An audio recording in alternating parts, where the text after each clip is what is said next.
Turabaramukije bene data mudukurikira musanzwe mudukurikira muri kumwe na Pastor Eric Rutabara. Tubanje kubifuriza umunsi mwiza n'ibihe byiza. Turi mu ntango z'ukwezi kwa kane, munsi turi tariki 5 z'ukwezi kwa kane.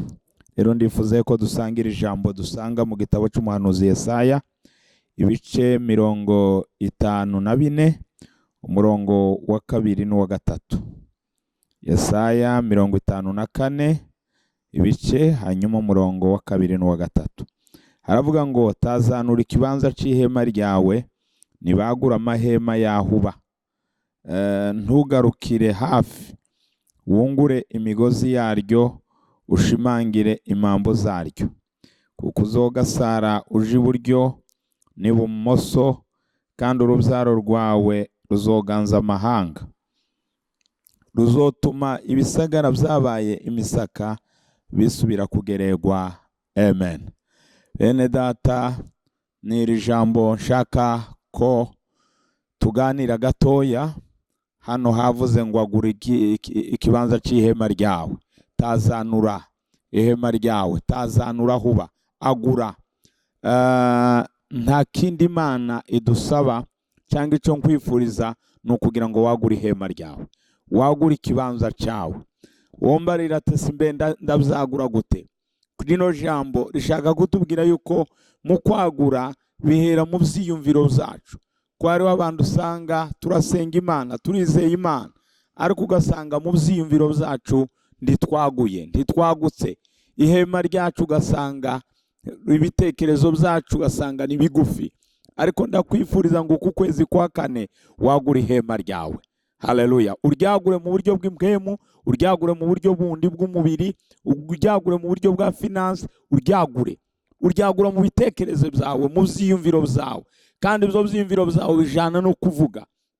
Kandi ijambo ry'Imana ryavuze ngo ntugarukirize hafi. Ntiwagure ngo ugarukirize hafi, agura ushikane kure, kuko n'icyo Imana ishaka. Imana yigeze kumva Abisirayeli babidodomba bavuga. Imana ibwira Mose ngo genda ubabwire ngo ibyo numvise bivugira ngo nibyo nzobakorera.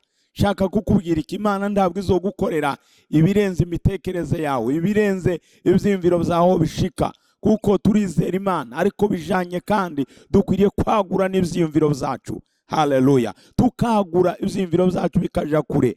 Nta kindi, agura ikibanza c'ihema ryawe, agura teritware yawe, ahuri uhagure, harya ukorera uhagure, harya udandariza hagure, mu byiyumviro hagure. Haleluya. Ntubone yuko urumva ari bya bindi.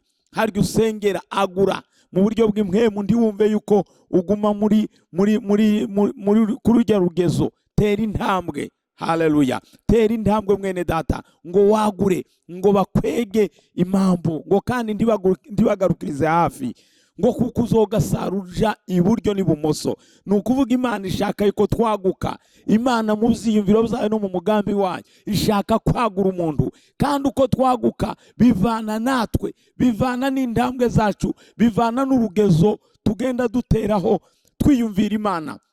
Hariho abantu biyumvira Imana yuko hari ibyo ishoboye n'ibindi idashoboye, ariko nkuzaniye inkuru nziza, zose irabishoboye, ariko bivana n'ukuntu wewe ubyizera n'ukuntu uzakira. Wagure mwene data, ntugarukirize hafi, ntugarukirize muri birya. Oya, usanga n'abantu mu kwagura usanga aguma yisengera gusa. Oya, agura, ubone ko usengera abandi, usengera ishengero, usengera imiryango, usengera abafite ibibazo bitandukanye, usengera isi yose. N'icyo Imana ishaka ngo bagure ihema ryawe, kandi ntibagarukirize hafi. Uzogasara, uzaguka.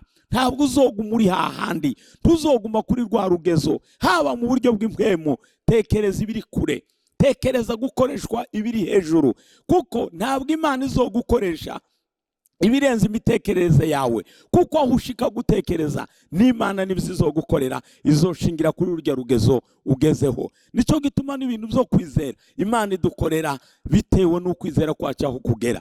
Kandi nkubwire iyo mitekerereze yacu ijana no kwizera, ijana n'imvugo yacu twatura. Ko hariho abantu basenga cyane ariko bakatura nabi. Hariho abantu usanga birirwa mu masengesho, bafata umwanya munini mu masengesho, ariko ugasanga ibyo batura, ibyo bizeye, wavugana nabo ukumva kwizera kwawe ntaguhari.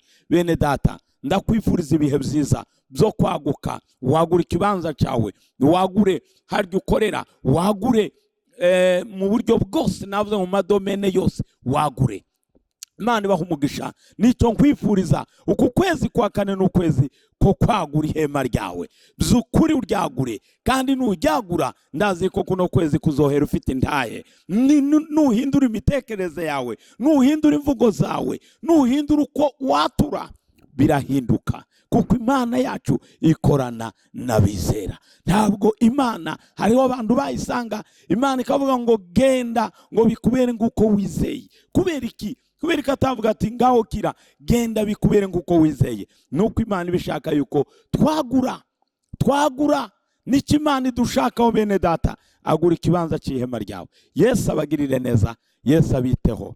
Data, mu izina rya Yesu turasengeye abana bawe bahe kwagura ihema ryabo mu izina rya Yesu.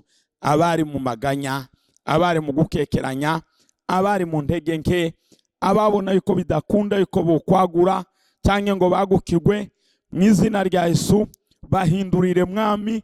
Muri uyu mwanya bagura ihema ryabo. Muri kuno kwezi kwa kane bagura ihema ryabo. Nibagura ikibanza cy'ihema ryabo, nibagura aho baba, nibagure aho basengera, nibagure mu madomene yose. Urakoze Jehova kubahaye izo mbaraga kandi yo kubashoboze. Icubahiro gikomeze kuba icyawe. Tubisenza tubyizeye mu izina rya Yesu, amen. Yesu abaho umugisha.